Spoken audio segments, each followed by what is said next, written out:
O Livro dos Espíritos reúne mais de 1000 respostas dadas pelos espíritos superiores com o auxílio de diversos médiuns sobre a vida presente e a vida futura. Preto, perguntas. Azul, respostas dos espíritos. Laranja, notas de Allan Kardec. Prolegômenos. Fenômenos que escapam às leis da ciência vulgar manifestam-se por toda parte, revelando na causa que os produz a ação de uma vontade livre e inteligente. Diz a razão que um efeito inteligente deve ter como causa uma força inteligente, e os fatos provaram que essa força pode entrar em comunicação com os homens por meio de sinais materiais. Interrogada sobre a sua natureza, essa força declarou pertencer ao mundo dos seres espirituais que se despojaram do invólucro corpóreo do homem. Assim é que a doutrina dos espíritos foi revelada. As comunicações entre o mundo espiritual e o mundo corpóreo fazem parte da natureza das coisas e não constituem nenhum fato sobrenatural, razão pela qual encontramos seus vestígios entre todos os povos em todas as épocas. Hoje se generalizaram e se tornaram patentes para todos. Os espíritos anunciam que chegaram os tempos marcados pela providência para uma manifestação universal, que, sendo eles os ministros de Deus e os agentes de sua vontade, sua missão é instruir e esclarecer os homens, abrindo uma nova era para a regeneração da humanidade. Este livro é o repositório de seus ensinos. Foi escrito por ordem e sob ditado de espíritos superiores para estabelecer os fundamentos de uma filosofia racional isenta dos preconceitos do espírito de sistema. Nada contém que não seja a expressão do pensamento deles e que não tenha sido por eles examinado. Só a ordem e a distribuição metódica das matérias, assim como as notas e a forma de algumas partes da redação, constituem obra daquele que recebeu a missão de o publicar. Entre os espíritos que concorreram para a realização desta obra, muitos viveram em diversas épocas na terra, onde pregaram e praticaram a virtude e a sabedoria. Outros, pelos seus nomes, não pertenceram a nenhuma personagem cuja lembrança a história tenha guardado, mas sua elevação é atestada pela pureza de sua doutrina e sua união com os que trazem nomes venerados. Eis os termos em que nos deram por escrito e por muitos médiuns a missão de escrever este livro.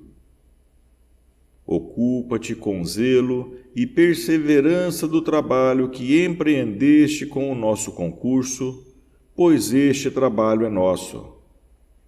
Nele pusemos as bases do novo edifício que se eleva e que um dia há de reunir todos os homens num mesmo sentimento de amor e caridade. Mas antes de o divulgares, nós o reveremos juntos, a fim de controlar todos os seus detalhes.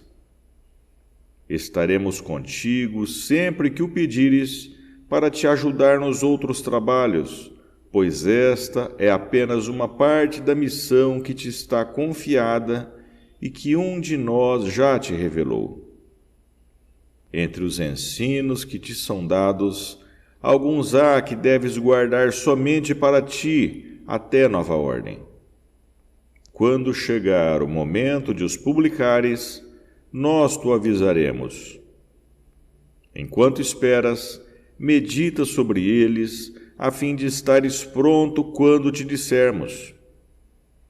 Porás no cabeçalho do livro a cepa que te desenhamos, porque é o emblema do trabalho do Criador.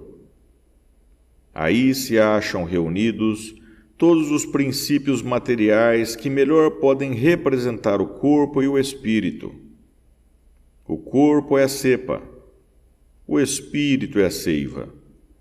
A alma ou o espírito ligado à matéria é o bago. O homem que intensencia o espírito pelo trabalho, e tu sabes que é somente pelo trabalho do corpo que o espírito adquire conhecimentos. Não te deixes desanimar pela crítica. Encontrarás contraditores obstinados, principalmente entre as pessoas interessadas nos abusos. Encontrá-los-ás mesmo entre os espíritos, porque os que ainda não estão completamente desmaterializados procuram muitas vezes semear a dúvida por malícia ou ignorância. Prossegue sempre. Crê em Deus e marcha com confiança. Aqui estaremos para te amparar, e está próximo o tempo em que a verdade brilhará de todos os lados. A vaidade de certos homens, que julgam saber tudo e tudo querem explicar a seu modo, dará origem a opiniões dissidentes. Mas todos os que tiverem em vista o grande princípio de Jesus se confundirão no mesmo sentimento de amor ao bem e se unirão por um laço fraterno que abarcará o mundo inteiro.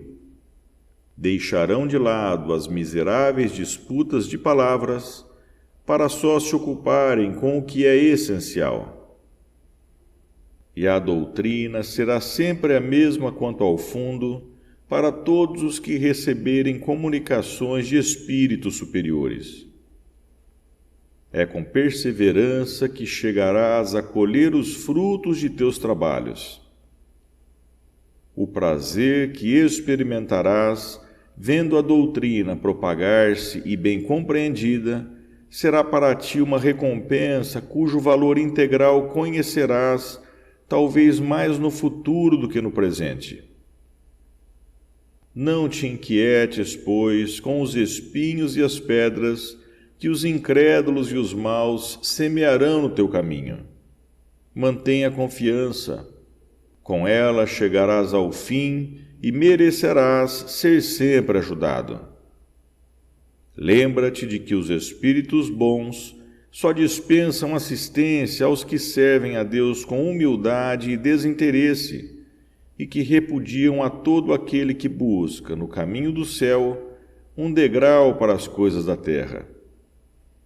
Eles se afastam do orgulhoso e do ambicioso. O orgulho e a ambição serão sempre uma barreira entre o homem e Deus. São um véu lançado sobre as claridades celestes, e Deus não pode servir-se do cego para fazer que se compreenda a luz.